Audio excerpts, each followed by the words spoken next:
శ్రేష్టమైన బహుమానముకై సమర్పణ కలిగి జీవించును. మరి శ్రేష్టమైన నాపై ప్రసరి సాగిపోదును. నా విశ్వాసమునకు కర్తయైన యేసయ్యతో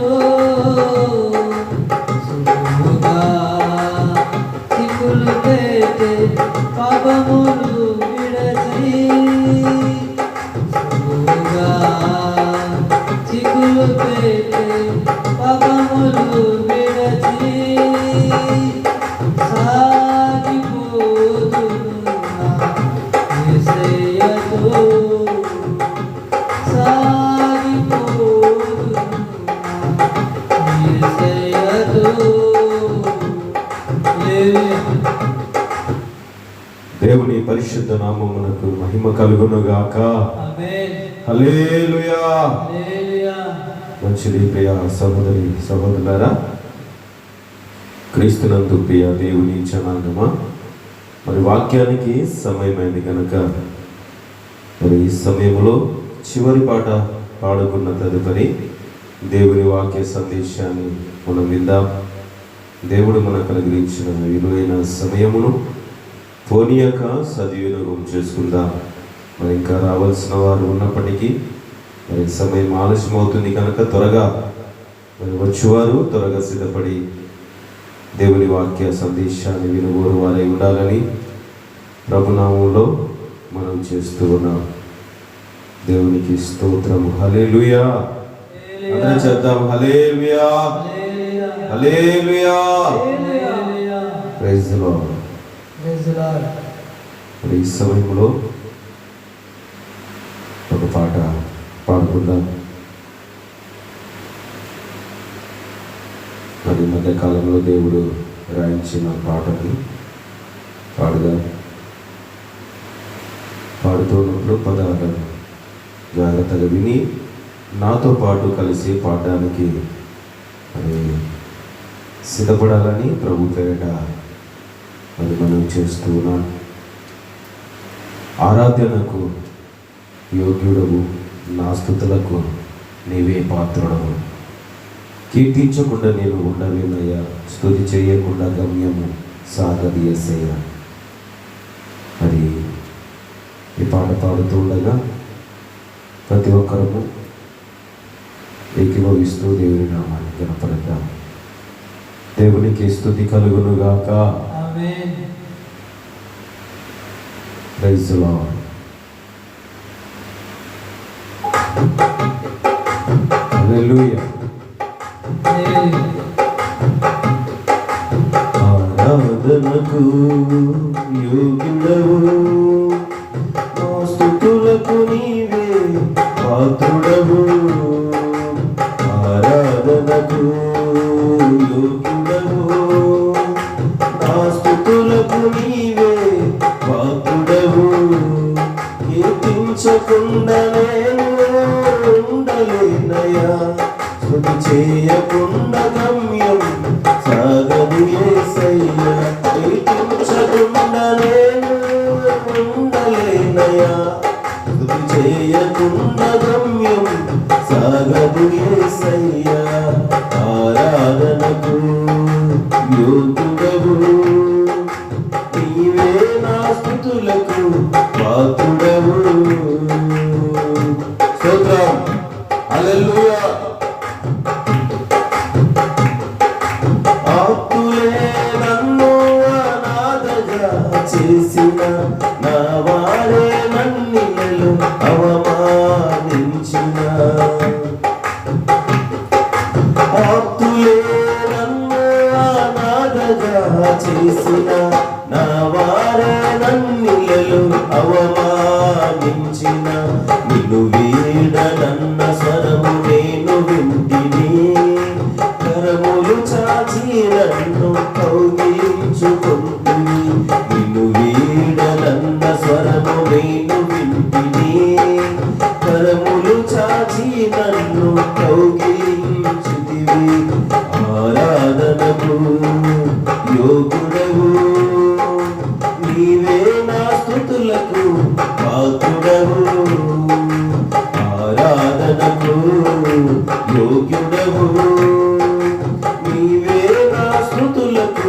పాత్రుడవు. స్తోత్రం. ఆమేన్. హల్లెలూయా.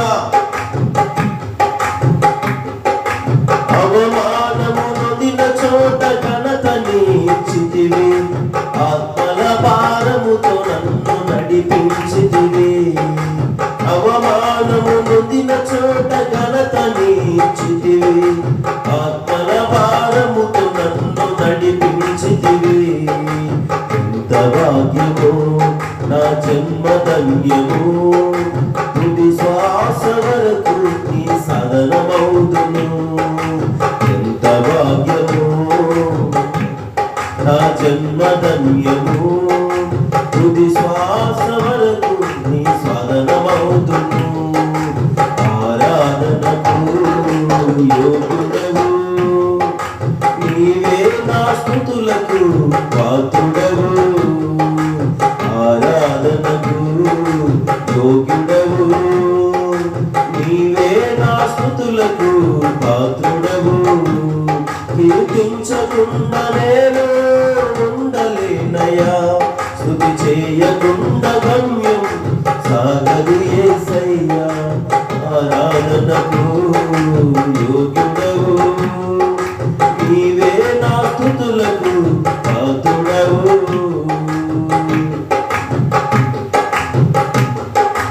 ఈ జీవిత సమర్పణ నీకర్పణం, నా జీవిత యాత్రలో నీవే గమ్యము. ఈ జీవిత సమర్పణ నీకర్పణం, నా జీవిత యాత్రలో నీవే గమ్యము. సాగిపోదును నిన్ను చేరే వరకు, నీలోని నా జీవము పొందే వరకు. సాగిపోదును నిన్ను చేరే వరకు, నీలోని నా జీవము పొందే వరకు. ఆరాధనకు యోగ్యుడవు నీవే, నా స్తుతులకు పాత్రుడవు. ఆరాధనకు యోగ్యుడవు నీవే, నా స్తుతులకు పాత్రుడవు. కీర్తించకుండా నేను ఉండలేనయ్యా, స్తుతి చేయకుండా గమ్యం సాగదు యేసయ్యా. కీర్తించకుండా నేను ఉండలేనయ్యా, స్తుతి చేయకుండా గమ్యం సాగదు యేసయ్యా. ఆరాధనకు యోగ్యుడవు నీవే, నా స్తుతులకు పాత్రుడవు. ఆరాధనకు యోగ్యుడవు నీవే, నా స్తుతులకు పాత్రుడవు. నీవే నా స్తుతులకు పాత్రుడవు, నీవే నా స్తుతులకు పాత్రుడవు. దేవుని నామమునకు మహిమ కలుగును గాక. హల్లెలూయా. ప్రార్థన చేసుకున్నప్పులరా మరి దేవుని వాక్య నిమిత్తమై ఈ దినమున దేవుడు నీతో నాతో మనందరితో మరి ఏ వాక్కు ద్వారా ఏ సందేశము ద్వారా మరి దేవుడు బలపరచను ఉద్దేశించి ఉన్నాడు. మరి ప్రార్థించుకుందాం. ప్రార్థించకుండా గమ్యము సాగదు. ఆయన గమ్యము చేరు వరకు మనమందరం ఆయన సన్నిధానములో సంఘముగా, పెళ్లి కుమార్తెగా, వధువు సంఘముగా సిద్ధపడిన వారమై ఉండటానికి దేవుడు మనకు దయచేసిన అమూల్యమైన సమయంలో ప్రభును ఆరాధించుకునే భాగ్యాన్ని ఇచ్చాడు. దేవుని అడిగే సమయం ఇది. దేవుని అడుగుదాం. యేసయ్యానికి స్తోత్రాలు ప్రభువా, యేసయ్యానికి స్తోత్రాలు నాయన, పరిశుద్ధుడానికి స్తోత్రములు నాయన. కృపగల దేవా, దయగలిగిన తండ్రి, జీవాధిపతివైన యేసు రాజా, నీకే వందనం, వందనము, స్తోత్రం, స్తోత్రం, స్తోత్రం, స్తోత్రం, స్తోత్రం, స్తోత్రం, స్తోత్రం, స్తోత్రం. హల్లెలూయా, హల్లెలూయా. దేవా, దేవానికి వందనాలయా, దేవానికి స్తోత్రాలయా. ఇంతవరకు కీర్తించుటకు, నిన్ను స్తుతించుటకు, నిన్ను మహిమపరచుటకు, నిన్ను కొనియాడుటకు, నీ నామమును ప్రచురించుటకు ఇది సమయము ఇచ్చావు తండ్రి. ఈ సమయమందు ప్రభువా నేను మొరపెట్టుకునే భాగ్యమును దయచేసావయ్యా. మేమైతే అల్పులము, ఆ భాగ్యులము, వెరివాడు, అయోగ్యులము తండ్రి. నువ్వు పిలుచుకున్నావు, సొత్తుగా మార్చుకున్నావు, నీ రాజ్య వారసులుగా చేసుకున్నావు. ఇది నువ్వు అడుగుతున్నాము నాయన, ఆ హక్కుతోనే అడుగుతున్నాము. మా పౌర స్థితి పరలోకముందని ఆయన నమ్మకముందు అడుగుతున్నాం. మావలే అనేకులను సన్నిధికి నడిపించాలి అని నేను అడుగుతున్నామయ్యా. దేవా, ఎన్నో ఆత్మలు లోకములో నశించిపోతూ ఉన్నాయి. ఎంతమందినైనా పాడైన జీవితంలో జీవిస్తూ ఉన్నారు, వ్యసనకారులు అయిపోతూ ఉన్నారు, తాగుడు జీవితాలకు బాధితులైపోతూ ఉన్నారు, మేలైనది చేయడానికి కీడులో బ్రతుకుతూ ఉన్నారు. దేవా, నీ బిడ్డలను జ్ఞాపకం చేసుకోండి అయ్యా. నీ బిడ్డలందరినీ జ్ఞాపకం చేసుకోండి ప్రభువా. ఏ ఒక్క ఆత్మ నశించిపోకూడదని ప్రార్థిస్తున్నావయ్యా. ముదిగి వచ్చి వరకు చక్కనెత్తుకుంటానన్న దేవుడవు నీవయ్యా. అందుకే తండ్రి, ఇలాంటి దుర్గతి స్థితిలో బ్రతుకుతున్న జనులందరినీ మారు మనసు కలుగ చేయవాడవు నీవు. నీ రాజ్య వారసులుగా చేసుకున్న వాడవు నీవు. నిన్ను అప్పగిస్తూ ఉన్నాము తండ్రి, నీకు అప్పగిస్తూ ఉన్నాము. వాక్య నిమిత్తమై ప్రార్థన చేసుకుందాం. మన మధ్యలో ఉన్న యాకోబు గారు ప్రార్థన నడిపిస్తారు.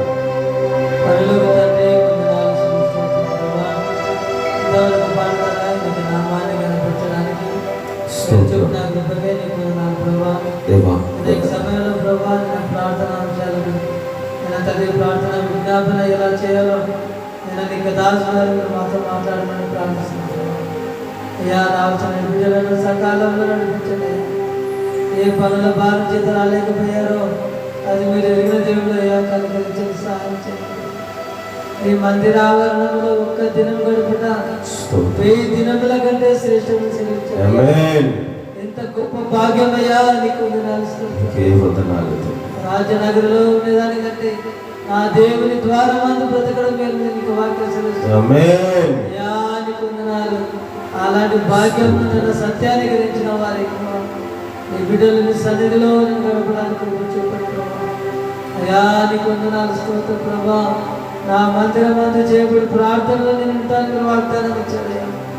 అయ్యా, నీ మందిరం వైపు మీరు కనిపించి చూసే దేవుడు అయిన అయ్యా, ఇచ్చే సత్యాన్ని గమనించిన వారే ప్రభా నీ బిడ్డలని సన్నిధికి వచ్చి ప్రార్థన విజ్ఞాపన చేయడానికి ప్రార్థిస్తున్నాను ప్రభా. స్తోత్రం ప్రభా. ఈ సమయంలో నీకు దాసుని వాక్య పరిచయం చేయలేగా నేను నీకు దాసుని నీకు సిలువ చాటును మరుగుపరిచి నేను తన వాక్యం ప్రత్యక్షతను నీకు దాసుని ఉంచమని ప్రార్థిస్తున్నాను ప్రభా. ఆ యొక్క వాక్యం చేత మా జీవితాన్ని బలపరచాలి, విశ్వాసాన్ని స్థిరపరచమని ప్రార్థిస్తున్నాను. నలిగిన వారికి ఆదరణ, ఓదార్పును దయచేసి ప్రార్థిస్తున్నాను. పురిగిన వారిని లేవనెత్తమని ప్రార్థిస్తున్నాను. నీకే మహిమ ఘనత ప్రభావం తెలుసు. యేసుక్రీస్తు నామమున ప్రార్థన పెట్టుకున్నాం తండ్రి. ఆమేన్. ఆమేన్. హల్లెలూయా. హల్లెలూయా. హల్లెలూయా. హల్లెలూయా. ప్రభువునకు స్తోత్రములు కలుగును గాక. ఆమేన్. మంచిది పిల్లరా, మనం కూర్చుందాం. దేవుని వాక్యాన్ని శ్రద్ధగా కొద్ది నిమిషాలు మరి దేవుని వాక్యాన్ని మనం విందాం. వినగోరు వారమై ప్రభువునకు ఇష్టలుగా, ఆయనకు వధువు సంఘముగా సిద్ధపడుటకు ఈ వాక్యం ఎంతో ఉపయోగకరము. ఎల్లవేళలా దేవుని ఆత్మ మనందరి మీద తోడుగా ఉండి నడిపించుగాక. ఆమేన్.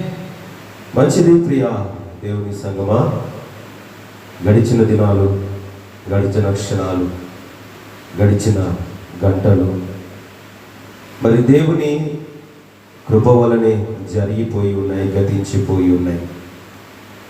దేవుడు మనకు మేలు చేస్తూ ఎప్పటికప్పుడు వస్తూ ఉన్నాడు. ఈ సర్వ మానవాళికి అంతటికీ దేవుడై ఉన్నవాడు మన ప్రభు అయిన యేసుక్రీస్తు వారు, మనకు రక్షకుడు, విమోచకుడు, ఈ లోకమును రక్షించుటకు వచ్చిన సామర్థ్యం కలిగిన ప్రభు అయిన యేసుక్రీస్తు వారు. మరి ఆయన నామమును స్తుతించుట, ఆరాధించుట గొప్ప ధన్యత. ఎంతవరకు అట్టి భాగ్యాన్ని దేవుడు ఇచ్చాడు. ఇప్పుడు ప్రాముఖ్యమైన సమయంలో మనం వచ్చి ఉన్నాం కాబట్టి లైవ్లో చూస్తున్న వారికి, అలాగే చేరి ఉన్న మీ అందరికీ ప్రభు దీవెనలు మెండుగా దేవుడు దయచేసి శుభాభివందనాలు, అందరికీ శుభాభివందనాలు తెలియజేస్తున్నాను. దేవుడు అటు కృపను మీకు దయచేయునుగాక. హల్లెలూయా. మంచిది పిల్లరా, మరి ఈ ఆర్జయం పరిచయలో పాలుభాగస్తులైన మరి మీ అందరికి కూడా దేవుని దీవెనలు కలుగునుగాక. మరి ఈ సమయాన దేవుని లేఖనాలకు వెళ్ళిపోదాం ఆలస్యం చేయక. చూడండి, సామెతల గ్రంథం 28వ అధ్యాయం. సామెతల గ్రంథం బైబిల్ ఉన్న వారందరూ త్వరగా తెలిసి చూడాలని మనవి చేస్తున్నాం. సామెతల గ్రంథము 28వ అధ్యాయము 13-14 వచనాలు చదువుకుందాం. చదవలసిన వారు సాయం చేయాలని మనవి. అమ్మా కొంచెం గట్టిగా చదువు.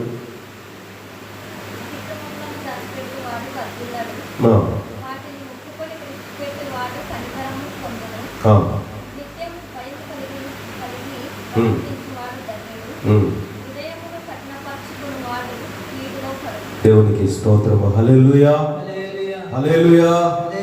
చూడండి ప్రియమైన దేవులారా, ఇక్కడ మనకు 4 మాటలు కనబడుతూ ఉన్నాయి. ఒకటి అతిక్రమము, ఆ అతిక్రమంలో ఒప్పుకోవడానికి మనసు, అలాగే నిత్యము భయము కలిగి ఉండాలి, అలాగే హృదయమును కఠినపరుచుకుంటే కీడులో పడిపోతాం. అతిక్రమం విడిచిపెట్టాలి, విడిచిపెట్టిన వాటిని ఒప్పుకోవాలి, నిత్యము దేవుని ఎదుట భయము కలిగి ప్రవర్తించాలి, అలాగే ఈ మూడిటిని చెరిపేది హృదయమే. కాబట్టి హృదయమును ఏం చేసుకోవాలంట? కఠినపరుచుకుంటే ఏమైపోతాడు? కీడులో పడిపోతాడు. కాబట్టి పిల్లరా, చెప్పబడిన మాటలు మనం జ్ఞాపకం చేసుకుంటే, చదవబడిన లేఖనాల్లో అతిక్రమము అనేది మనిషిని మరి నానా రీతులుగా పాడు చేస్తూ ఉంది. అతిక్రమము అనగా ఎక్కువ చేయుట. అతిక్రమం అంటే ఏంటి? ఉన్నదానికంటే, ఉన్న స్థితిలో దానికంటే ఇంకెక్కువ దానిలోకి వెళ్ళిపోవడం, అంటే క్రమము తప్పి నడుచుకోవడం అతిక్రమము. దానినే ఇప్పుడు ఉన్న క్రమానికంటే ఇంకా ఎక్కువ దాన్ని చేయడం అనమాట. అంటే ఎక్కువ చేయడం వల్ల ఏమవుతుందంటే క్రమం తప్పి తిరిగేస్తాడు. అంటే ఒక పద్ధతి ఉండదు, ఒక పాడు ఉండదు, ఎలా పడితే అలా జీవించేస్తాడు. దానిని అతిక్రమము అంటే, ఒకే మాటలు చెప్పాలంటే ఇప్పుడు అన్నగారు చెప్పిన క్రమము తప్పి తిరుగుట. అందుకే అంటాడు దాన్ని దాచిపెట్టకూడదు. అతిక్రమము దాచిపెడితే ఏమవుతాడంట? వర్ధిల్లడు. అతిక్రమము దాచిపెట్టడం వల్ల ఏమి ఉపయోగము లేదని సెలవిస్తున్నాడు సొలొమోను గారు. అందుకే ఏం చేయాలంట? నీ అతిక్రమములన్నిటినీ ఒప్పుకోవాలి. ఒప్పుకోకపోతే ఏమవుతుందంట? ఒప్పుకొని విడిచిపెడితే ఏమవుతాడు? కనికరము పొందుతాడు. హల్లెలూయా. దేవుని కనికరము, మనుషుల వలన కనికరము. ఈ సమస్త మానవాళిని సృష్టించిన దేవుడు నీపైన జాలి, దయ, కనికరమును చూపువాడై ఉంటూ ఉన్నాడు. ఎందుకంటే పిల్లరా, అతిక్రమము చేయటం వలన దేనితో పోల్చబడిందంటే అది పాపముగా కూడా ఎంచబడింది. అతిక్రమము. అందుకే యోహాను సువార్తలో ఉండొచ్చు 3వ అధ్యాయము 4వ వచనం కానీ 3వ వచనం కానీ, మొదటి యోహాను పత్రిక 3వ అధ్యాయం అనుకుంటా. ఒకసారి చూడండి అయ్యా.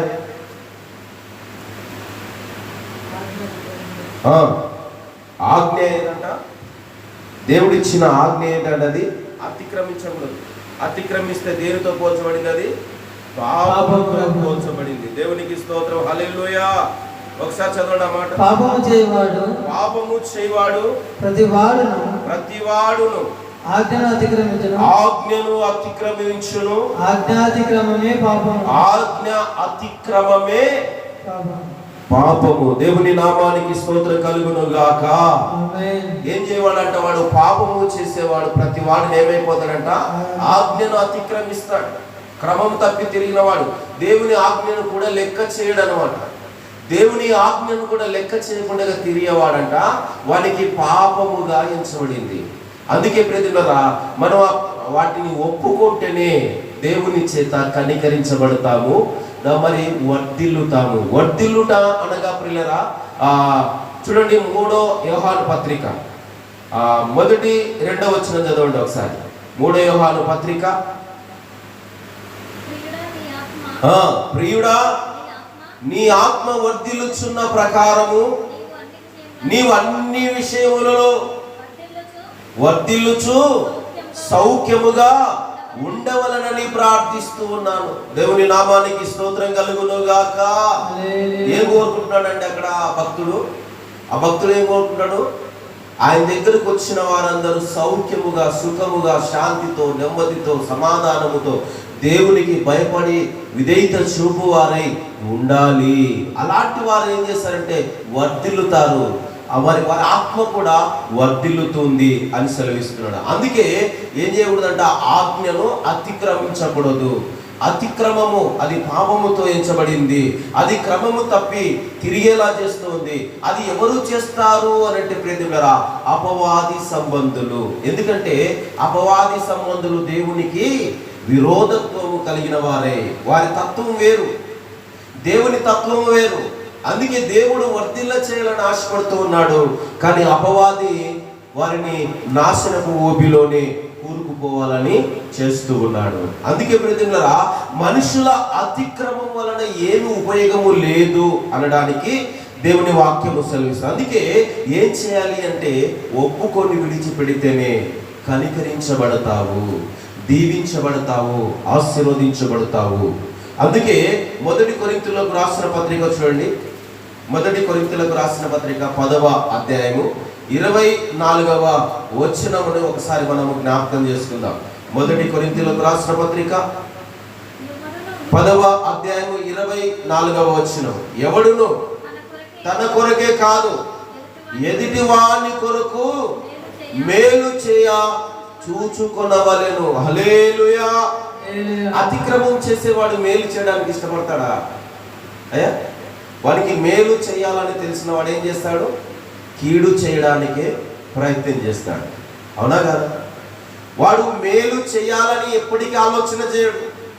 ఎందుకంటే వాని ఆలోచనలు వేరు, దేవుని సంబంధుల ఆలోచనలు వేరు. అందుకే అతిక్రమం అనేది మనుషులలో ఉండకూడదు. దేవుని యందు విశ్వాసం ఉంచబడిన వారిలో ఉండకూడదు. నిత్యము ప్రార్థన చేయ వారిలో ఉండకూడదు. అన్నిటికంటే ముఖ్యముగా చెప్పాలంటే మనుషులలో అతిక్రమం అనేది ఉండకూడదు. హల్లెలూయా. అతిక్రమమును చాలా మంది దాచిపెడుతూ ఉన్నారు. అతిక్రమమును దాచిపెట్టడం వల్ల ఏమి నష్టపోతూ ఉన్నారు అని అంటే ప్రియరా, దేవుని కనికరమును పొందుకోలేకపోతూ ఉన్నారు. హల్లెలూయా. దేవుని కనికరమును పొందుకోలేకపోతూ ఉన్నారు. అందుకే దేవుని ఉగ్రత మనుషుల మీదికి రాబోతూ ఉంది.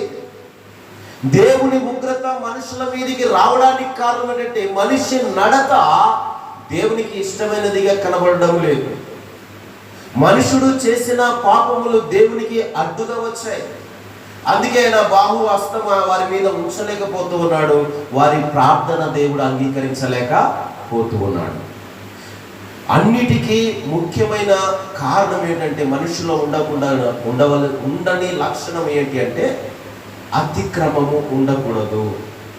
క్రమముగా ఉండాలి, క్రమశిక్షణ కలిగి ఉండాలి, దేవుని క్రమమును నేర్చుకుని వారై ఉండాలి, దేవుని ఉద్దేశములు నెరవేర్చువారై ఆయన చూపిన క్రమములో నడిచేవారై ఉండాలి. హల్లెలూయా. అందుకే అంటాడు 14 వచనంలో చెప్తున్నాడు, సామెతల గ్రంథం 24:18 28-14 అంటున్నాడు అక్కడ, నిత్యము భయము కలిగి ప్రవర్తించువాడు ధన్యుడు. దేవుని నామానికి స్తోత్రం కలుగును గాక. మనిషికి ఏముండాలంటండి? ఏముండాలి? భయము. మనిషికి భయం ఉందంటే భక్తి పెరుగుతుంది. భక్తి పెరగడం వల్ల దేవునికి ఇష్టలుగా అవుతారు. దేవునికి ఇష్టమైన వారిగా ఉండినప్పుడు దేవుడు వారికి చేయని ఉద్దేశించిన మేలు ఆయన చేయవాడై ఉన్నాడు. అందుకే అక్కడ చెప్తున్నాడు, పిల్లరా, నిత్యము భయము కలిగి ప్రవర్తించువాడు ధన్యుడు. హృదయమును కఠినపరుచుకున్నవాడు కీడిలో పడిపోతాడు. ఎక్కడ పడిపోతాడంటమ్మా? కీడులో. కీడు అంటే కీడు దేనికి సాదృశ్యంగా ఉంది? ఆపదకు సాదృశ్యంగా ఉంది, అవమానానికి సాదృశ్యంగా ఉంది, అలజడికి సాదృశ్యంగా ఉంది.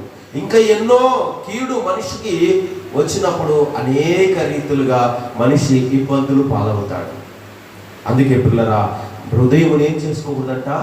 కఠినము చేసుకోకూడదు. హృదయమును కఠినము చేసుకున్నాక హృదయములో నువ్వు ఏమైతే దేవుని పట్ల ఆలోచన కలిగి ఉన్నావో, నీవు దేవుని ఉద్దేశములు ఒకవేళ కలిగి ఉంటే, దేవుని ఆలోచన నువ్వు కలిగి ఉంటే, ఆయన సన్నిధానములో చేరి ఒప్పుకోవాలి. ఏంటిదంటే, ఈ లోకములో నీ అతిక్రమములన్నిటినీ దేవా ఇదిగో ఈనాటి నుండి నేను విడిచిపెడుతూ ఉన్నాను. ప్రభు సన్నిధిలో సమాధానము కలిగిన వారై ఉండాలి. ప్రభు పాదాల చెంత చేరి హృదయమును కఠినపరుచుకుంటే అది దేవుని దీవెన నుండి నిన్ను దూరపరుస్తూ ఉంది. దేవునికి మహిమ కలుగును గాక. ఆయన నిన్ను అంగీకరించాలి అనంటే నీవు దేవుని ఎదుట భయము కలిగిన బిడ్డగా కనబడాలి.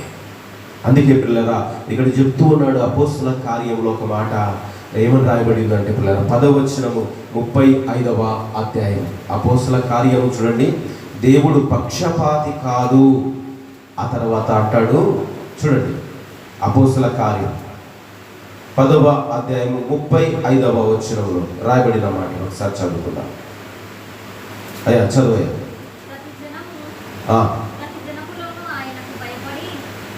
అమ్మా, ప్రతి క్షణములోను ఆయనకు భయపడి నీతిగా నడుచుకొను వానిని ఆయన అంగీకరించును. దేవునికి మహిమ కలుగును గాక.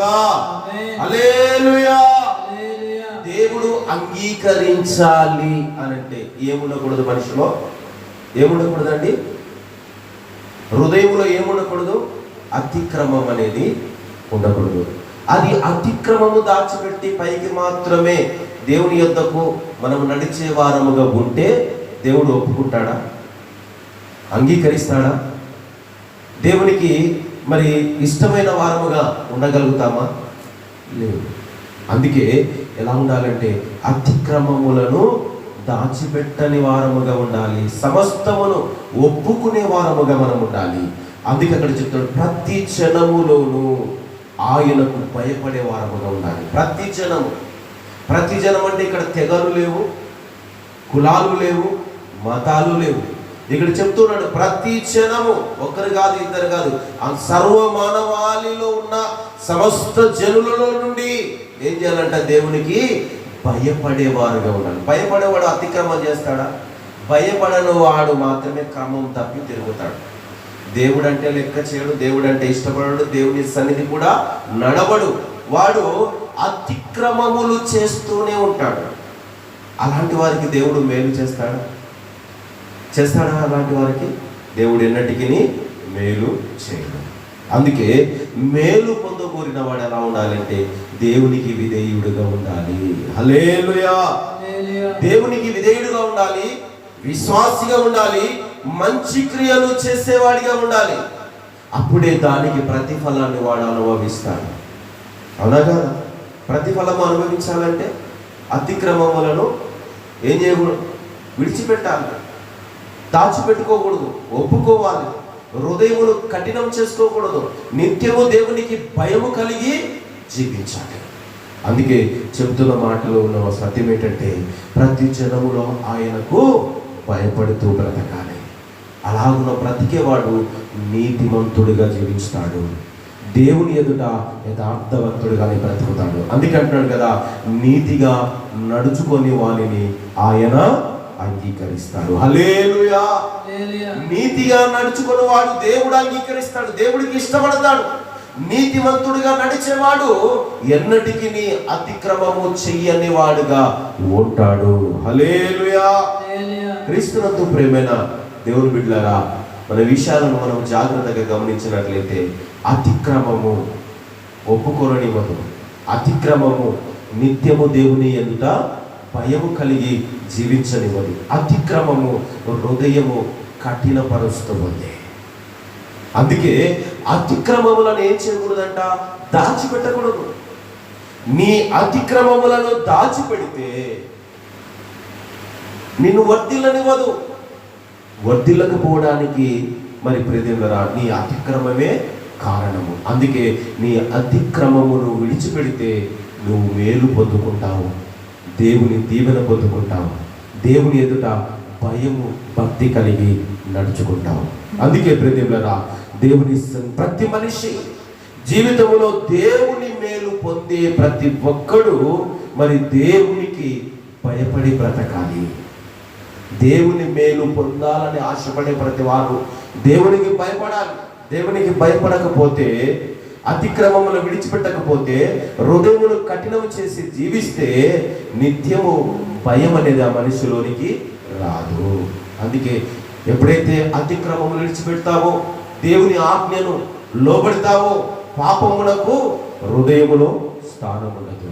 హృదయము కఠినపరచబడదు.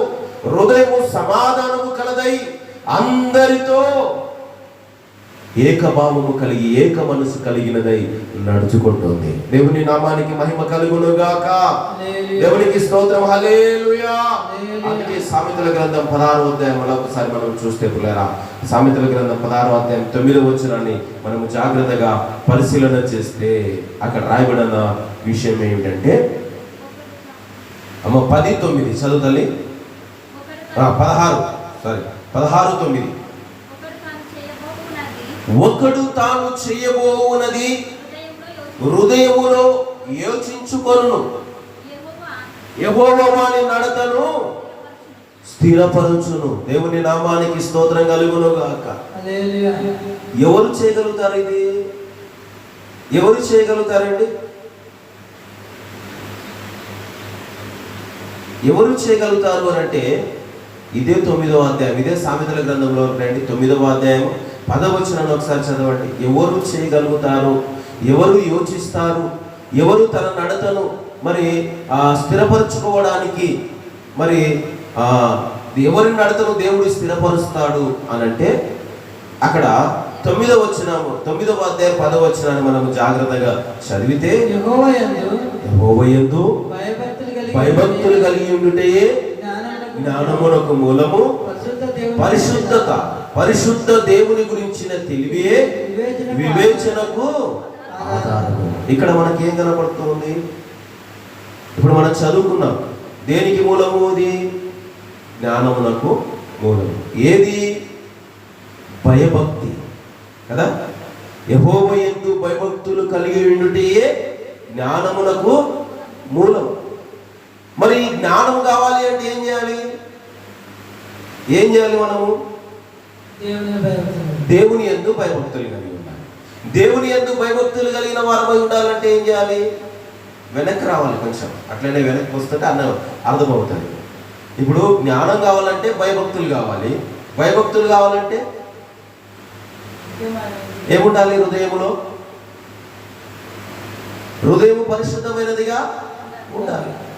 పరిశుద్ధమైన హృదయముగా చేర్చబడినప్పుడు ఏమవుతుంది? అందులో దేవుని వాక్యము ఉంటుంది. దేవుని వాక్యము మరి ఏం చేస్తుందంటే అన్నిటినీ యోచించేలా చేస్తుంది. ఎందుకు యోచించేలా చేస్తుంది అని గ్రహిస్తే, మరి హెబ్రీయులకు రాసిన పత్రిక మనం ఎప్పుడు చదువుకుంటాం? 4వ అధ్యాయము 12వ వచనంలో, 4వ అధ్యాయం 12వ వచనంలో ఏం చేస్తుందంట? హృదయంలోనికి అది వెళ్ళి శోధిస్తుందంట. శోధించడం వల్ల మంచేదో చెడేదో మనము గ్రహించిన వారిగా ఉంటాము. అందుకే ఇక్కడ చెప్తాడు, ఎందుకనగా దేవుని వాక్యము సజీవము గలదై బలము గలదై రెండంచులు గల ఎటువంటి ఖడ్గమును కంటెను వాడిగా ఉండి ప్రాణాత్మలను కీళ్లను మూలుగులను విభజించున్నంత మటుకు దూరుచు హృదయము యొక్క ఆలోచనలను తలంపులను ఆలోచనలను శోధించుచు ఉన్నది. దేవునికి స్తోత్రం, హల్లెలూయా. అందుకే ఇక్కడ సామెతల గ్రంథంలో చెప్పబడిన మాట ఏమిటంటే పిల్లరా, ఒకడు తాను చేయబోవున్నది హృదయములో యోచించుకొనును, యెహోవా వారిని ఏం చేస్తాడు, అప్పుడు స్థిరపరుస్తాడు. యోచించుకోవడానికి కారణం ఏంటి? భక్తి కావాలి, భయము కావాలి, దేవుని వాక్యము కూడా కావాలి. ఈ భయభక్తి వలన దేవుడు అంటే ఎవరో తెలుస్తూ ఉంది, దేవుని వాక్యము విలువ తెలుస్తూ ఉంది. భయభక్తి వలన దేవుని యొద్దకు వస్తాము, దేవుని యొద్దకు రావడం వలన దేవుని మాట వింటాము. ఆ మాటే దేవుని వాక్యము. ఆ వాక్యము ద్వారా మన హృదయ అంతరంగములోనికి వెళ్ళి అంతరంగ పురుషుని ఏం చేస్తుందంట? అంతరంగ పురుషుని ఏం చేస్తుంది? బలపరుస్తూ ఉంది. హల్లెలూయా. శోధిస్తూ ఉంది. వాక్యము నిన్ను శోధించినప్పుడు నీ హృదయ మరి ఆలోచనలు తలంపులన్నీ మారిపోతాయి. నీవు తెలివిగా మరి ఆలోచించడం మొదలు పెడతావు, అతిక్రమములు విడిచిపెడతావు, హృదయమును కఠినము చేసుకొనవు, నీ చేసిన వాటన్నిటినీ దేవునికి విరోధ కార్యములన్నిటినీ ఒప్పుకొని విడిచిపెడతావు. నిత్యము దేవుని ఎదుట భయము కలిగి జీవిస్తావు. ఇదే కోరుకుంటున్నాడు ప్రియదివరా, నీ హృదయంలో ఒక ఆలోచన పుట్టాలి. మనిషి హృదయంలో ఒక ఆలోచన పుట్టాలి అనంటే, దేవుడు నీ నడకను స్థిరపరచాలి అనంటే, నీవు మొట్టమొదటిగా దేవుని ఎదుట నీ అతిక్రమములన్నిటిని విడిచిపెట్టి, అప్పుడు నీవు దేవుని కృప వలన దీవించబడతావు. విడిచిపెట్టబడిన బిడ్డగా ఉంటే నీవు నీ హృదయములో చేయవలసిన యోచన అనగా మంచి ఆలోచన, తెలివి, అది పొందుకోగలగడానికి ఉపయోగకరంగా ఉంటుంది. అప్పుడు నిన్ను బట్టి దేవుడు నీ నడతను స్థిరపరిచే దేవుడిగా ఉన్నాడు, నిన్ను అంగీకరించే దేవుడిగా ఉన్నాడు, నిన్ను బలపరిచే దేవుడిగా ఉన్నాడు, నీ నీతికి తగినట్లుగా నీకు ప్రతిఫలము ఇచ్చేవాడిగా ఉన్నాడు. అందుకే పిల్లరా, అతిక్రమం మనుషులలో ఉండకూడదు. అది దేవుని మేలు పొందకుండా చేస్తుంది, దేవుని యందు భయభక్తులు లేకుండా చేస్తుంది, దేవుని వాక్యములో ఉన్న సత్యమును మరి మరి ఎరగకుండా చేస్తుంది, నీ హృదయంలో యోచన కలగకుండా చేస్తుంది. అందుకే పిల్లరా, జాగ్రత్తగా మన విషయాన్ని గమనించమని. అందుకే యెహోవా భయము వారికి ఐశ్వర్యము. ఎవరికంటే యోచన కలిగిన వారికి, హృదయములో యోచన కలిగిన వారికి యెహోవా భయము కలుగుతుంది. అప్పుడే వారిని దేవుడు అంగీకరించేవాడిగా ఉన్నాడని దేవుని లేఖనాలు తెలియజేస్తున్నాయి. చూడండి, యెషయా గ్రంథాన్ని ఒకసారి మనం చూద్దాం. యెషయా గ్రంథము 33వ అధ్యాయంలోకి వద్దాం. యెషయా గ్రంథం 33వ అధ్యాయం 6వ వచనాన్ని చదువుకుందాం. దేవునికి స్తుతి కలుగును గాక. 33:6వ వచనం. హల్లెలూయా. నీ కాలములో నియమింపబడినది స్థిరముగా నుండును, రక్షణ బాహుల్యమును బుద్ధి జ్ఞానముల సమృద్ధియు కలుగును. యెహోవా భయము వారికి ఐశ్వర్యము. యెషయా ప్రవక్త ద్వారా దేవుడు సెలవీయబడిన మాట పిల్లరా ఏమంటే, నీ కాలమున నియమింపబడినది స్థిరముగా నుండు. పిల్లరా, ఇప్పుడు ఈ కాలంలో మనం జీవిస్తున్నాం. ఇదే కాలం. ఏ కాలం? కాలాలు ఎన్ని ఉన్నాయి? 4 కదా? 4 కూడా. వర్షాకాలం, ఎండాకాలం, శీతాకాలం. అవునా? శీతాకాలం, వర్షాకాలం, ఎండాకాలం. ఈ 4 కాలంలో ఇప్పుడు ఏ కాలంలో ఉన్నాం మనం? వర్షాకాలంలో మనం ఉన్నాం.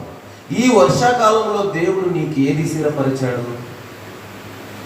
నీకు ఏది స్థిరపరిచాడో అది నీకు నిలుస్తూ ఉంది. అది ఎవరికి నిలుస్తూ ఉంది? అది ఎవరికి నిలుస్తుంది? అక్కడ మనం ఈ మాట మనం జ్ఞాపకం చేస్తున్నాం. మనం ఇప్పుడు ఇది మనకు చెప్పాడనుకుందాం. ఇప్పుడు ఈ మాట మనతోనే మాట్లాడాలనుకుందాం. మనం ఇప్పుడు ఈ కాలంలో ఉన్నాం, ఈ వర్షాకాలంలో ఉన్నాం. దేవుడు ఏదైతే మనకు స్థిరపరుస్తూ ఉన్నాడో అది నిలవాలన్నా, మరి ఆయన రక్షణ ఉండాలి అన్నా, ఆయన బాహుల్యత ఉన్నా, ఆయన జ్ఞానములు సమృద్ధి కలుగునట్లుగా ఉండాలి అన్నా మనము ఏమి కలిగి ఉండాలి అని అంటే పిల్లరా, దేవుని ఎదుట భయము కలిగిన వారమే ఉండాలి. దేవుని ఎదుట భయము కలగడం వల్ల ఏమిస్తుందంట? ఐశ్వర్యం ఇస్తుంది. అందుకే సామెతల గ్రంథంలో ఏమంటాడు? 10వ అధ్యాయం 22 వచనం చూడండి ఒకసారి అమ్మ. 10వ అధ్యాయం 22 ఒకసారి చూడండి. ఏమంటాడు? దేవుని నామానికి స్తోత్రం. హల్లెలూయా. యెహోవా ఆశీర్వాదము ఏమిస్తుంది? ఐశ్వర్యం. ఎవరికి వస్తుంది ఆశీర్వాదము? ఎవరికి వస్తుంది? భయభక్తులు కలిగిన వారికి, అతిక్రమములు విడిచిపెట్టిన వారికి, హృదయములో వాక్కులను తొలగించుకొని ఒప్పుకున్న వారికి, వారికి దేవుని భయము పుట్టుట వలన దేవుని ఐశ్వర్యము వారికి ఆశీర్వాదకరంగా ఇవ్వబడుతుంది. హల్లెలూయా. అందుకే ప్రియతరులారా, ఈ కాలంలో మనం ఉండడానికి కారకులు ఎవరై ఉన్నారంటే దేవుడు. ఎందుకంటే ఏదో కొద్దిగా గొప్ప భయభక్తులు కలిగిన వారు ఉన్నారు. వారి ప్రార్థన దేవుడు వినగలుగుతూ ఉన్నాడు. వారి ప్రార్థన అంగీకరిస్తూ ఉన్నాడు. వారు భయము నొంది జీవించగలుగుతూ ఉన్నారు. అందుకే పిల్లరా, మనము కూడా వాక్యం వింటున్న ప్రియ సహోదరి సహోదరుడా, ఈరోజు దేవుని భయము కలిగితే నీకు అది ఆశీర్వాదకరంగా ఉంటుంది, ఐశ్వర్యమును ఇస్తూ ఉంది. నీవు మేలు పొందుకుంటావు, దేవుని చేత దీవెన పొందుకుంటావు. అట్టి దీవెన కావాలి అన్నా, అట్టి ఆశీర్వాదం కావాలి అన్నా, అట్టి ఐశ్వర్యము నీకు కావాలి అన్నా, నీవు దేవుని ఎదుట పాపము చేయని వాడిగా ఉండాలి. పాపము దేనికి చెప్పుకున్నాం మనము? అతిక్రమములు చేసేవాడు దాన్ని దేంతో పోల్చారు? పాపముతో ఎంచబడి ఉంది. అందుకే పాపం అంటే ఏంటి? పాపం అంటే ఏంటి? 2 శరీరాలు కలిస్తే పాపము కాదు. కంటి చూపుతో, చేతితో, క్రియలతో, నడకతో ఎన్నో రీతులుగా పాప ఆలోచనలు ఉంటూ ఉన్నాయి ఈ లోకములో. కానీ పిల్లరా, చాలా మంది ఒకే ఒకటి పాపము అనగానే ఒకే తలంపు కలుగుతుంది మనుషులకి. 2 శరీరముల ద్వారా చేసే దానిని పాపము అని అంటున్నారేమో. కానీ పిల్లరా, అది కాదు. కానీ మనిషి హృదయము చెడు తలంపులతో నడుస్తున్నప్పుడు, చెడు నడత కలిగి జీవిస్తున్నప్పుడు అది పాపముగా ఎంచబడింది. ఒకే ఒక విషయంలో చెప్పాలంటే, దేవుని మాట వినకపోతేనే పాపము. దేవునికి స్తోత్రం. హల్లెలూయా. అందుకే పిల్లరా, అక్కడ చెప్తున్నాడు 16వ అధ్యాయంలో ఏంటంటే, ఒక్కడు తాను చెయ్యనుద్దేశించినది తెలుసుకోవాలి. ఫస్ట్ ఒక్కడు తాను చెయ్యనుద్దేశించినది ఏంది తెలుసుకుంటేనే దేవుని చేత స్థిరపరచబడతాడు. స్థిరపరచబడడం అంటే ఏంటి? దేనికి స్థిరపరచుట దేనికి సాదృశ్యంగా ఉంది చెప్పరా? స్థిరపరచుట దేనికి సాదృశ్యంగా ఉంది? దేవుని దీవెనకు, దేవుని ఆశీర్వాదములకు అది సాదృశ్యంగా ఉన్నది. స్థిరపరచబడడం. ఇప్పుడు ఒక చోట నిలిచి ఉండుట, లేదా దేవునిలో నిలిచి ఉండుట, దేవుని నందు భయభక్తులు కలిగి ఉండుట, అది స్థిరపరచుటకు, ఆశీర్వాదానికి కారణమై ఉన్నది. అందుకే పిల్లరా, దేవుని భయం కలిగి నీవు ఏ కాలంలో ఉన్నా ఆ కాలంలో నువ్వు రక్షణ పొందుకొని ఉండాలన్నా, ఆయన బాహుల్యతను పొందుకోవాలన్నా, బుద్ధి జ్ఞానములు కలిగి ఉండాలి అనన్నా, సర్వ సమృద్ధిని నువ్వు కలిగి ఉండాలి అనన్నా, దేవుని భయం అనేది చాలా మనుషులకు ప్రాముఖ్యమైనది. దేవుని భయం లేకుండా ఎలా పడితే అలా, ఏదో మందిరానికి వచ్చినప్పుడు మాత్రమే కాక, లేదంటే బయట లోకంలో తిరిగి ఇష్టానుసారంగా బ్రతికిన వారై ఉండి చివరికి దేవుడా అని వచ్చి అడిగితే పైకి మాత్రం అడగకూడదు, కానీ హృదయమును ఎలా ఉండాలంటే నీళ్లు కుమ్మరించినట్టుగా ఉండాలంట. అందుకే యోచన కలగాలి హృదయానికి, హృదయంలో యోచన రావాలి. ఎప్పుడైతే అలాంటి యోచన కలిగినో మరి వాడు యెహోవా చేత వాని నడత స్థిరపరచబడతాడు, వాని ప్రవర్తన మార్చబడతాడు, వారు ఆశీర్వాదకరంగా ఉంటారు, వారు దీవెనలు పొందుతారు, వారు భయము కలిగిన వారై ఉంటే మేలు పొందుకోగలుగుతారు. అందుకే మనిషికి ఉండవలసిన లక్షణాలు ఏంటంటే మేలు పొందుకోరువాడు దేవునికి భయపడేవాడిగా ఉండాలి. హల్లెలూయా. అందుకే ప్రేమరా, అంటే తన కోసం చూసుకోకూడదు, తన స్వార్థం కోసం చూసుకోకూడదు. తన స్వార్థం కోసం చూసుకున్న వాడు ఏమవుతాడంటే వాడు స్వార్థపరుడు అవుతాడు. అందుకే తన ఎదుటి వాని కొరకు కూడా మేలు చేయవాడే ఉండాలి. మేలు చేసేవాడు ఎవడు? మేలు ఎవరు చేస్తారు? మేలు మంచేదో చెడోదో తెలుసుకున్నవాడు మేలు చేస్తాడు. అంటే ఎక్కడ పుడుతుంది? అది హృదయంలో పుడుతుంది, అవునా కదా? హృదయంలో పుట్టడం వల్ల మళ్ళీ మంచేదో తెలుసుకుంటాడు, చెడేదో తెలుసుకుంటాడు. అప్పుడు ఒక వ్యక్తి మరి కనికరము కోసం ఎదురు చూస్తున్నప్పుడు వానికి మేలు చేయాలని ఆశపడతాడు. అప్పుడు ఆశపడినప్పుడు వాని ఆశ మరి మేలు ఎరిగి కూడా చేయకపోతే అది పాపము. వాడు కోరుకుంటున్నాడు, మేలు కోరుకుంటున్నాడు, వానికి మేలు చేసే వారముగా మనం ఉండాలి. హల్లెలూయా. అందుకే ప్రియమైన ప్రతి క్షణములోనూ ఆయనకు భయపడే వారముగా మనం ఉండాలి. అప్పుడు నీతిగా నడుచుకున్న వారిని ఆయన అంగీకరిస్తాడు.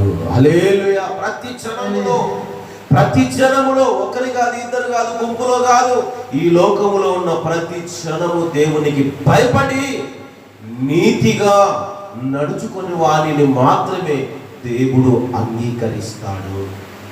అంగీకరించాలి అంటే మనకి ఏముండకూడదు అంటే అతిక్రమం ఉండకూడదు, దాచిపెట్టుకోకూడదు. ఇంకొకటి మరి హృదయములో కఠినత్వము ఉండకూడదు.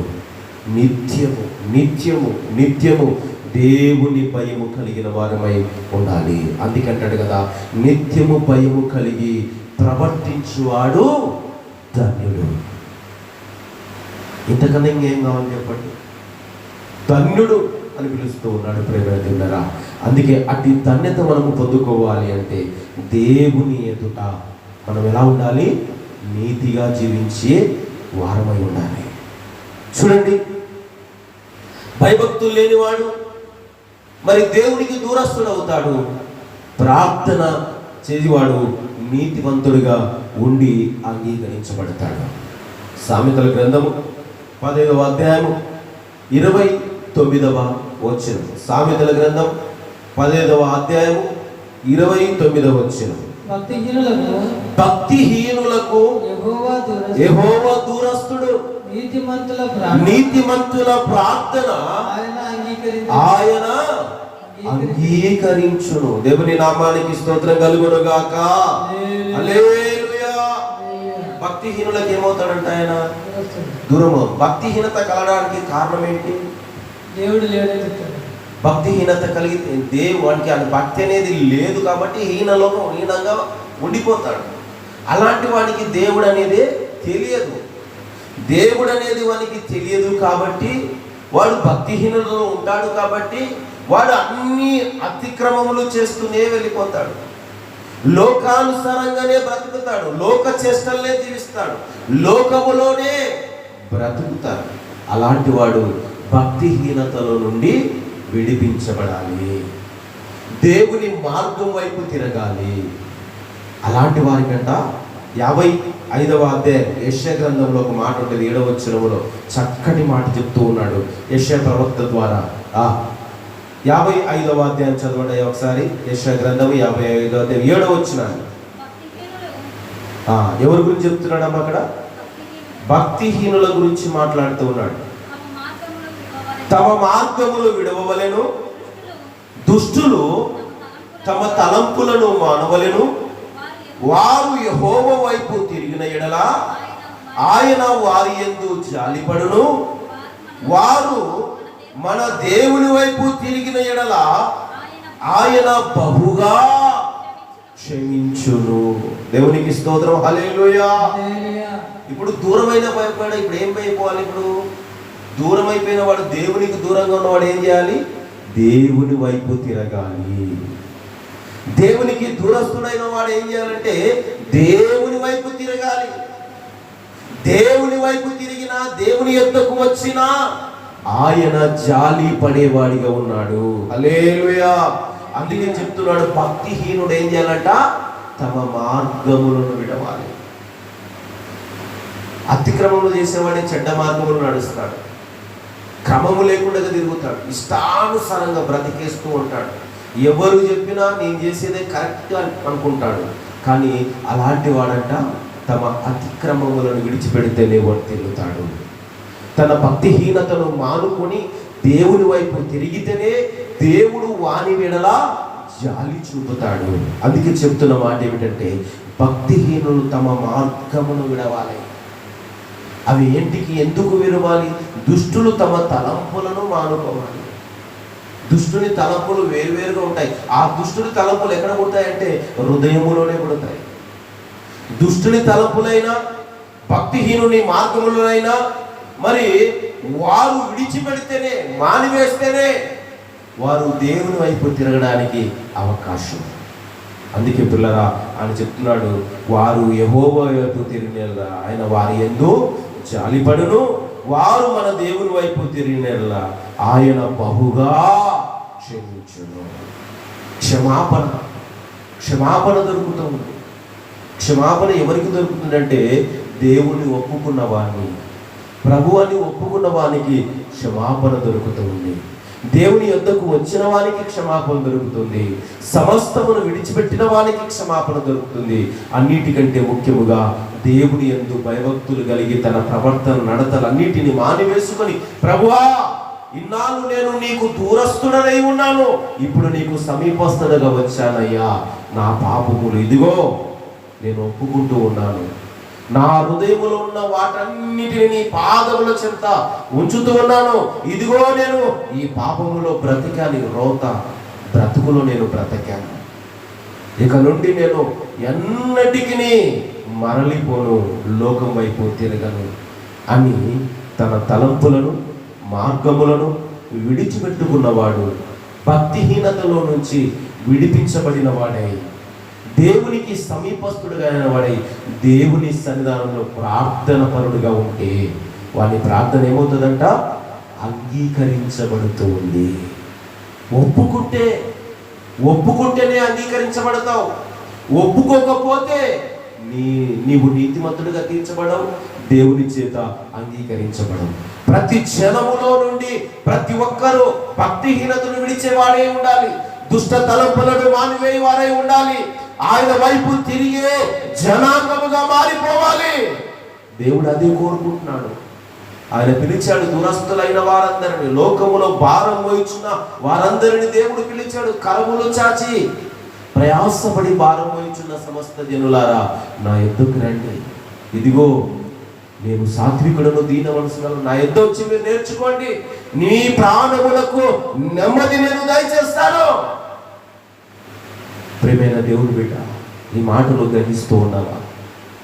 ఈ మాటలను ఒకవేళ నువ్వు గ్రహించినట్లయితే నీలో ఒకవేళ దుష్టత్వం ఉందేమో, నీలో ఒకవేళ అతిక్రమం ఉందేమో, నీలో ఒకవేళ మరి భక్తిహీనత ఉందేమో, వాటన్నిటిని విడిచిపెట్టి ఒప్పుకో ప్రభుని.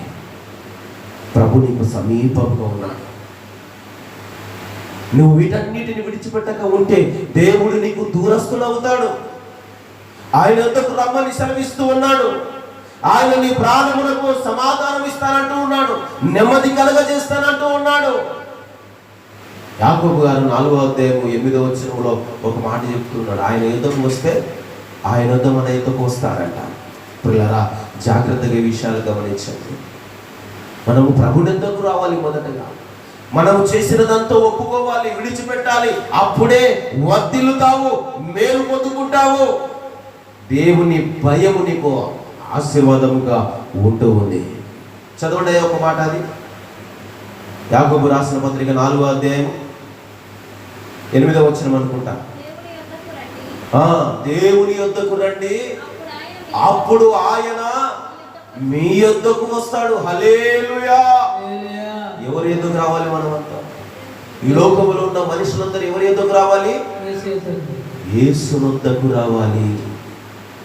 యేసునొద్దకు వచ్చి ఆయనను ప్రభు అని ఒప్పుకుంటే వారికి దీవెన, వారికి క్షమాపణ దొరుకుతుంది. ఆయన బహుగా క్షమించేవాడిగా ఉంటున్నాడు. ప్రేమైన దేవుని బిడ్డలారా,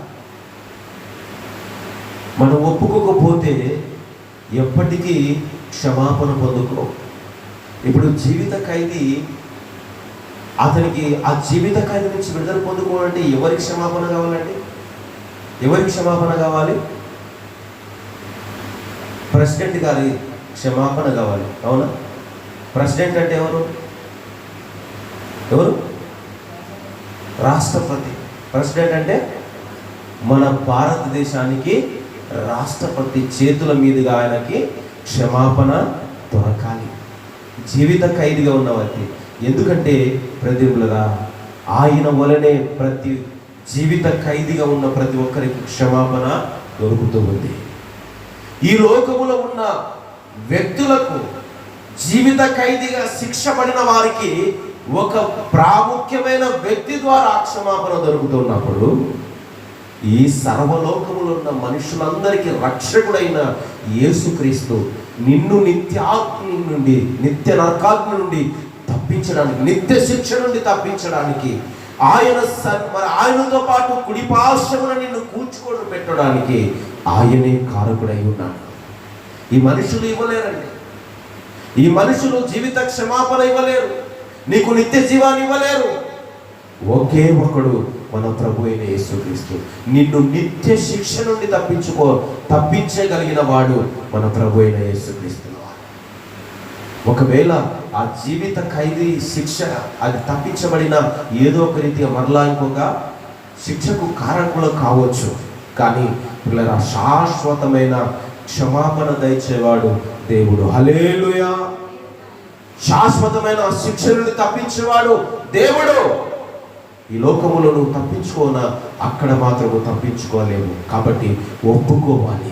నీ అతిక్రమములన్నిటినీ విడిచిపెడితేనే నీవు వర్ధిల్లుతావు, ఒప్పుకుంటేనే దీవించబడతావు అని అక్కడ చెప్పబడుతున్న మాట. కనికరించబడతావు, ఒప్పుకోవాలి. దేవుని సన్నిధానములో అటు కనికరము పొందుకొడతావు, జాలి పొందుకోగలుగుతావు. ఆయన భయము పొందుకుంటే నీకు ఐశ్వర్యముగా మార్చబడుతూ ఉంది. ఏది కావాలని కోరుకుంటున్నావు బిడ్డ? దేవుడు ఇన్ని అవకాశాలు దేవుడు నీ ముందు ఉంచాడు.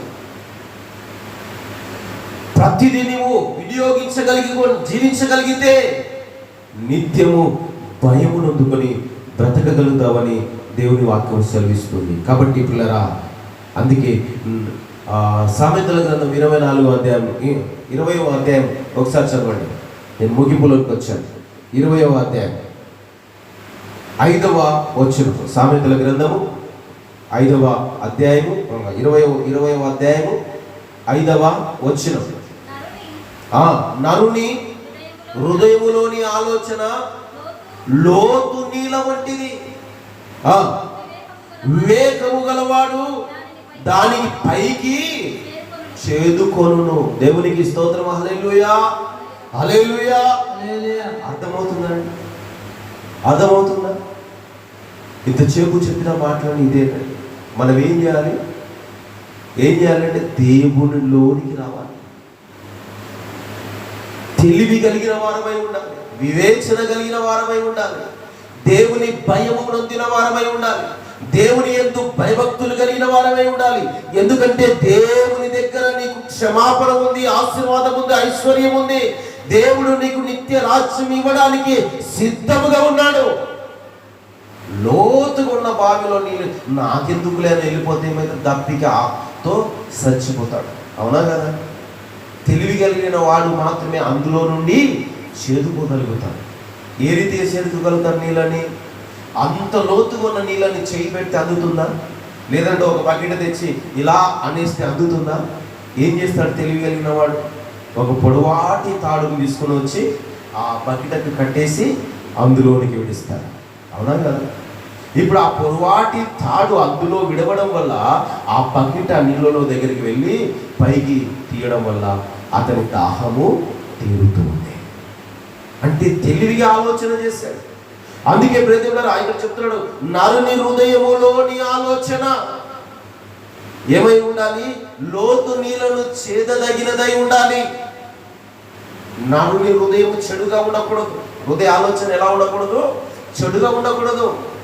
లోతైన నీళ్లు చేదగలిగిన దానికి మరి వివేచన అనగా తెలివిగా ఆలోచించదగినదిగా ఉండాలి.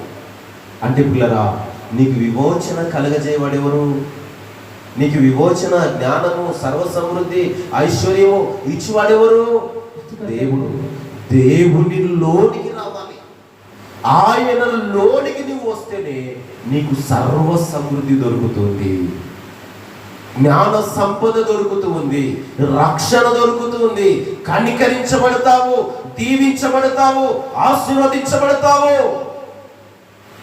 నీ కాలములో నీవు బ్రతుకుతావు. దేవుడు నీకు నియమించిన కాలములన్నిటిని నీవు ఆశీర్వాదకరంగా జీవించగలుగుతావు. హల్లెలూయా. కాబట్టి ప్రియ సహోదరి సహోదరులారా, జాగ్రత్తగా ఈ విషయం. ఎందుకంటే హృదయ ఆలోచన ప్రకారంగా నడుచుకుంటే, దేవుని ఆలోచన మరిచి నీ హృదయ ఆలోచన ప్రకారంగా నీవు జీవించగలిగితే నువ్వు చెడు మార్గము నీలోనికి వెళ్ళిపోతావు. నువ్వు అనుకుంటున్నావు నేను నడిచే దారి అంతా మంచిదే, ఎటుపోయినా నేను మంచి దారిలోనే వెళ్ళిపోతాను. వంక ట్రింకలుగా వెళ్ళే దారి ఎటుపోతుందో ఎవరికి తెలియదు. అదే తిన్నని మార్గం వెళ్ళాలనుకో, నేను సరైన గమ్యములోనికి చేరుస్తుంది, నువ్వు అనుకున్న సమయానికి చేరుస్తుంది. ఏది పొడవాటిగా ఉంది దారి, ఈ దారిని ఎందుకు ఇట్లా అడ్డదారిలో వెళ్ళిపోదాం అనుకుంటే ఆ దారి ఒక చోట మూయబడి ఉండొచ్చు.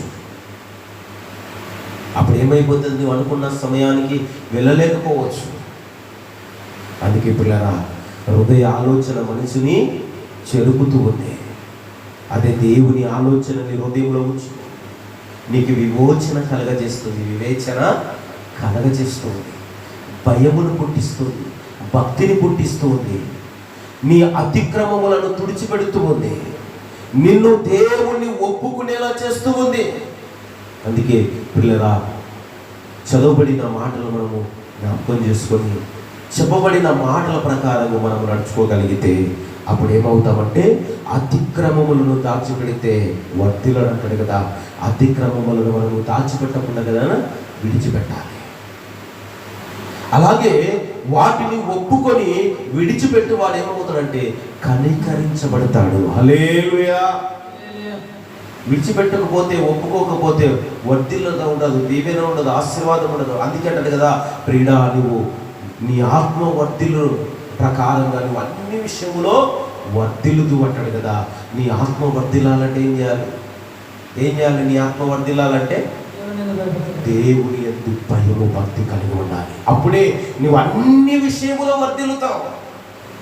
అన్ని విషయములలో, ఒక్కదానిలో కాదు. నువ్వు ఏదైతే పొందగోరుతావో ఆ అన్ని విషయములలో అది కూడా పిల్లరా దేవుని యందు భయభక్తులు కలిగి నీ ఆత్మ వర్ధిల్లునట్లుగా నీవు అన్ని విషయములో వర్ధిల్లుతూనే ఉంటావు. అందుకే ప్రాముఖ్యమైన ఒకే ఒక మాట ఏమిటంటే, ప్రతి మనుషులలో అతిక్రమం అనేది ఉండకూడదు. దాన్ని దాచిపెడితే ఎప్పటికీ వర్ధిల్లడు. ఆత్మ నశించిపోతూ ఉంది, హృదయంలో చెడు తలంపులు రేగుతూ ఉంటాయి, వివేచన అనేది ఉండదు, దేవుని యందు భయము ఉండదు. అందుకే పిల్లరా అతిక్రమమును విడిచిపెట్టాలి, కనికరమును పొందుకోవాలి, నిత్యము భయము కలిగి ప్రవర్తించాలి. హృదయములో కఠినత్వమును తొలగించుకుంటే కీడులో పడకుండా, ఆపదలో పడకుండా, ఆపద కాలములో చిక్కుకొనకుండా దేవుడే నిన్ను రక్షిస్తాడు, సంరక్షిస్తాడు. కాబట్టి ప్రియా సహోదరి సహోదరుడా, ఈ మాటలో ఉన్న సత్యాన్ని ఎరిగి దేవుని యందు భయభక్తులు కలిగి ప్రతి జనాంగము ఆయనకు భయపడి నీతిగా నడుచుకున్న వారిని ఆయన అంగీకరిస్తాడు, వారి ప్రార్థన అంగీకరిస్తాడు, వారికి దూరముగా ఉండకుండా ఆయన సమీపస్థుడవుతాడు. దేవుడు వీటి మాటలను దీవించి ఆశీర్వదించును గాక. హల్లెలూయా, హల్లెలూయా. ప్రార్థన చేసుకుందాం. చెప్పబడిన వాక్య సందేశం నిమిత్తమై చిన్న ప్రార్థన మన మధ్యలో ఉన్న మరి జోసఫ్ గారు చెప్పబడిన వాక్య నిమిత్తమై జ్ఞాపకం చేసుకుంటూ చిన్న ప్రార్థనలో వెళ్ళిపోదాం. ప్రార్థన చేసుకుందాం అందరం. స్తోత్రం స్తోత్రం. మహాపరిశుద్ధుడా, పరలోకమందున్న మా తండ్రి, నిత్యమునైనా స్తోత్రం. మనుషులందరిపైన నీ దృష్టి నైనా అవును ప్రభువా. తండ్రి, చూస్తున్న దేవుడు మా అతిక్రమములు, మా తలంపులు, మా కోరికలు, మా ఆలోచనలు కేవలం నీకే విరోధంగా ఉన్నవి. నీకు తెలిసే ఉన్నవి తండ్రి. అయినా మనసులో ఆలోచనలు, మనసులో ఆశలు, మనసులో కోరికలు అయినా నువ్వు తెలిసే ఉన్న దేవుడు తండ్రి. మా అతిక్రమములను, మా తలంపులను, మా దోషములను అన్నిటిని అయినా క్షమించమని ప్రార్థిస్తున్నాము తండ్రి. అందరి కొరకు ప్రార్థిస్తున్నాము అయినా ప్రతి ఒక్కరు తండ్రి, ప్రతి ఒక్కరు నైనా సంఘంలో నైనా సమాజంలో నైనా ప్రతి ఒక్కరు తండ్రి దురస్తులయ్యి అతిక్రమములు ఒప్పుకొనకుండగా లోకాశల వైపు, లోకల తలంపుల కొరకు అయినా చూస్తూ తిరుగుతూ బతుకుతూ ఉన్నాము. అయినా ఇటువంటి వాటినన్నింటినీ తగ్గించుకొని నీ వైపు తిరుగుటకు అయినా నీ యందు ఒప్పుకొనుటకు, అతిక్రమములు మా తప్పిదములు అన్నిటినీ క్షమింపబడడానికి మాకు కావలసినటువంటి నీ సహాయము, నీ తోడు అయినా ఎంతైనా అవసరమని ప్రార్థిస్తూ నేను తగ్గించుకుంటూ ఆవిడ స్థితిలో చెప్పుకుంటూ వాక్య చెప్పిన దైవజనులను బహుగా జీవించి ఆశీర్వదించి ఆత్మచేత అభిషేకించి అయినా వాడుకోమని చెప్పుకుని మమ్మల్ని అందరినీ దర్శించుకుంటూ యేసు క్రీస్తు పరిశుద్ధ నామములో అడిగి పెట్టుకుంటున్నాం తండ్రి. ఆమేన్ ఆమేన్. దేవునికి మహిమ కలుగును గాక. హల్లెలూయా. ఇప్పుడు కొద్ది నిమిషంలో మరి అవసరతల నిమిత్తమై ప్రార్థన చేద్దాం. క్షేమము కొరకు, కుటుంబాల రక్షణ కొరకు, ఆత్మల రక్షణ కొరకు, మరి ఎంతోమంది అస్వస్థతతో బాధపడుతున్న వారి కొరకు, మరి దీర్ఘకాలపు వ్యాధుల చేత బాధపడుతున్న వారి కొరకు ఆయన సన్నిధానములో చేరిన మనమందరము ప్రార్థనలో ఏకీభవిద్దాం. అందరూ ఏకకంఠ స్వరముతో ప్రభుని వేడుకుందాం. హల్లెలూయా హల్లెలూయా హల్లెలూయా. స్తోత్రం స్తోత్రం స్తోత్రం స్తోత్రం స్తోత్రం స్తోత్రమయ్యా స్తోత్రమయ్యా స్తోత్రమయ్యా స్తోత్రమయ్యా. ప్రతి ఒక్కరు ఏకీభవించాలి. ఎంతో మంది రక్షణ లేక, దేవుని రక్షణ లేక బాధపడుచున్న వారు ఉన్నారు. దేవునికి దూరస్తులైన వారు ఉన్నారు. అవిశ్వాసములో ఉండిపోయిన వారు, విశ్వాసము నుండి తొలగిపోయిన వారు ఉన్నారు. వాక్యములకు అవిధేయులైన వారు ఉన్నారు. ఆత్మలను రక్షించుకోలేని స్థితిలో లోకములో పడిపోయిన వారు ఉన్నారు. దీర్ఘకాలపు వ్యాధుల చేత బాధపడుతున్న వారు ఉన్నారు. స్వస్థత లేక, ప్రాణములకు నెమ్మది లేక, కుటుంబ సమస్యల చేత బాధపడుతున్న వారు ఉన్నారు.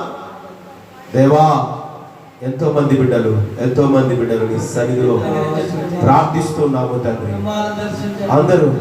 అందరూ కలిసి ప్రార్థించాలి. హల్లెలూయా హల్లెలూయా హల్లెలూయా. మాతో మాట్లాడే దేవుడవు నీవు నాయన. నీ బిడ్డల ప్రార్థన అంగీకరించే దేవుడవు నీవు అయ్యా.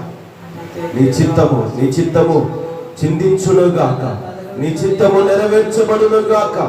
నీ చిత్తానికి దేవా, నీ మహిమకు నిన్ను అప్పగించుకుంటున్నామయ్యా.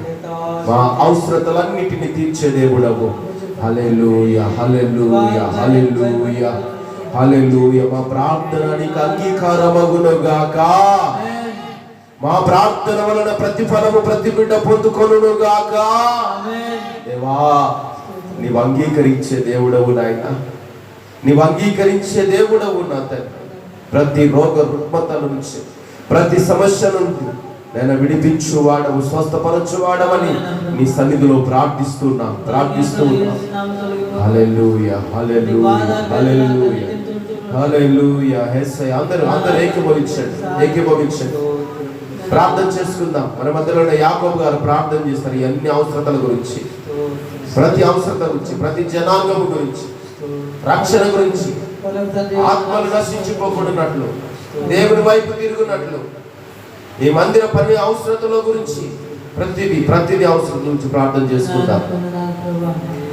అనేక కుటుంబాల్లో ప్రభా, అనేక మంది ఇంకా నమ్మకలేదయ్యా, ప్రతి ఒక్కరు ప్రార్థనలో భయభక్తులు లేక ప్రభా బ్రతుకుతున్నారయ్యా, స్తోత్రమయ్యా, క్రమం లేక జీవిస్తున్నారయ్యా. స్తోత్రమయ్యా. మీరు నియమించిన క్రమము, నిబంధనలు, కట్టడలను అతి మీరినారయ్యా. అనుకరించండి ప్రభా, వారి పట్ల మీ కృపను దయచేయండి. స్తోత్రములు దేవా, మీ ఆత్మ సన్నిధి ఉంచుకొని ప్రార్థిస్తున్నాం ప్రభా. స్తోత్రములు తమ దేవా, నడతలు మార్చుకొని ప్రభా, నీవేమి చూసినట్టు కృప చూపని ప్రార్థిస్తున్నాం ప్రభా. నీ సన్నిధికి వచ్చినట్టు కృప చూపని ప్రార్థిస్తున్నాం ప్రభా. వాళ్ళ పశ్చాత్తాపం దయచేసి ప్రార్థిస్తున్నాం ప్రభా.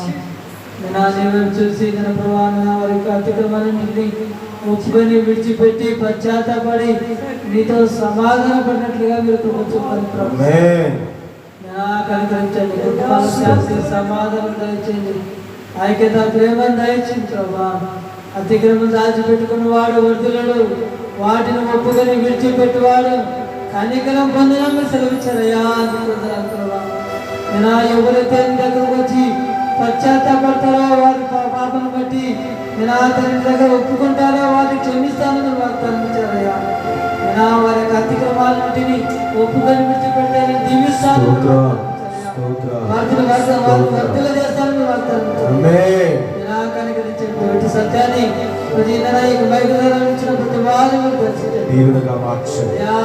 జీవితాలు మార్చండి. నీవే తిరిగినట్లుగా కృప చెప్పని వాళ్ళకి సమాధానం, శాంతిని దయచేయమని, నా బలహీనలను ప్రభావ మీరు ముట్టండి, తాకండి, సంపూర్ణ స్వస్థ విడుదల దయచేయండి. అయ్యా, ప్రతి బాధ్యతను తొడమని ప్రార్థిస్తున్నాం, ప్రతి కన్నిటిని తొడమని ప్రార్థిస్తున్నాం. వేదన రోదనలో ఉన్న వారిని, కుమిలిపోతున్న వారికి విడుదల దయచేయండి. స్తోత్రం. యేసుక్రీస్తు నామమున ప్రార్థన. ఆమేన్.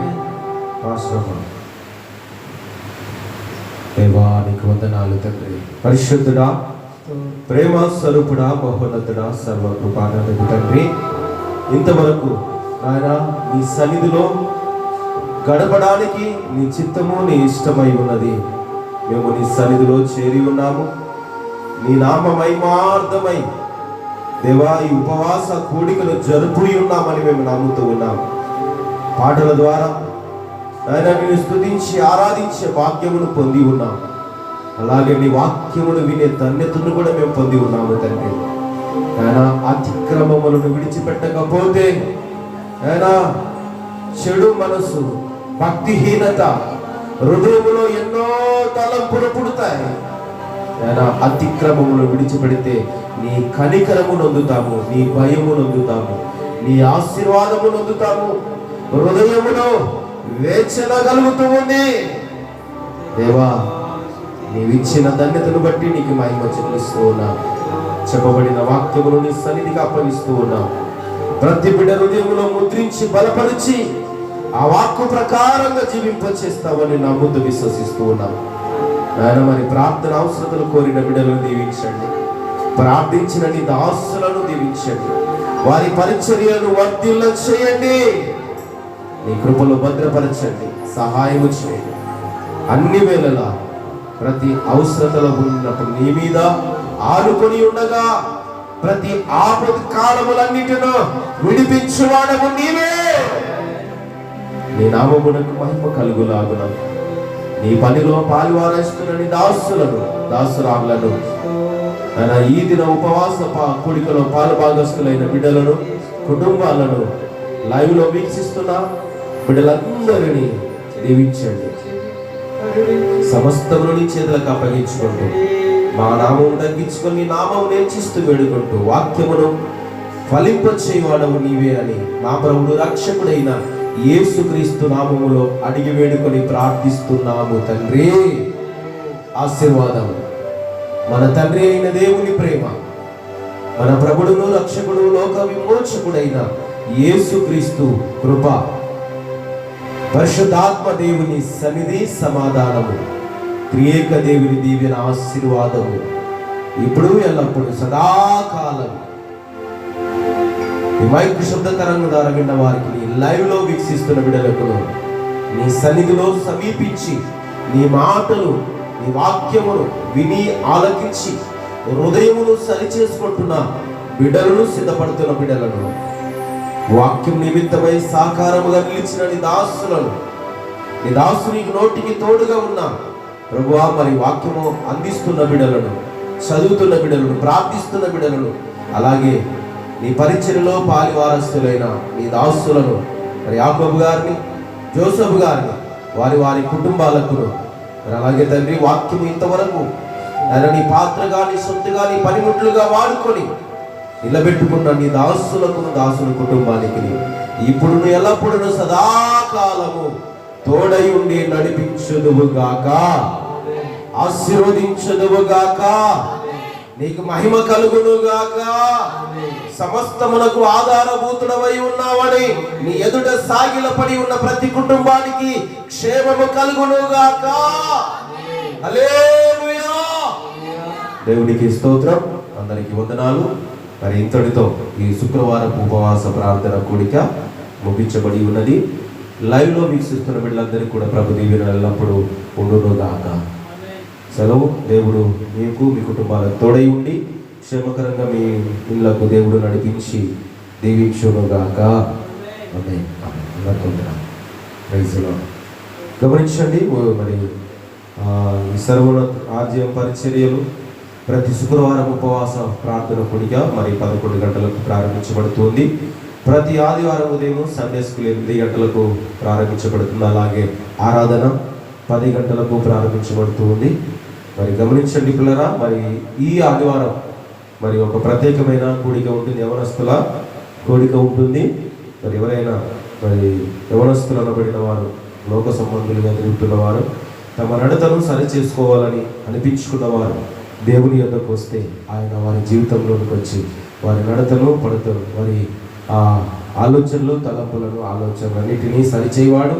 ఎందుకంటే కీర్తనగా భక్తుడు సెలవిస్తూ ఉన్నాడు, 119వ కీర్తన 9వ వచనం అంటాడు కదా, యవనులు దేని చేత తమ నడతను శుద్ధి చేసుకుంటారంటే ఈ వాక్యముల చేతనే కదా అని సెలవిస్తున్నాడు. కాబట్టి యవనస్తుల బిడ్డలు మరి ప్రతి నెలలో మొదటి 2వ ఆదివారం యవనస్తుల కూడిక జరుగుతూ ఉంది. కాబట్టి ప్రతి ఒక్కరు గమనించి యవన బిడ్డలు కూడా పాలి భాగస్తులుగా ఉండాలి. మరి ఇంతటితో ఈ ప్రకటనలు ముగించబడి ఉన్నాయి. దేవుడు మిమ్మల్ని, మీ కుటుంబాలను దీవించి ఆశీర్వదించునుగాక. ఆమేన్. Praise the lord.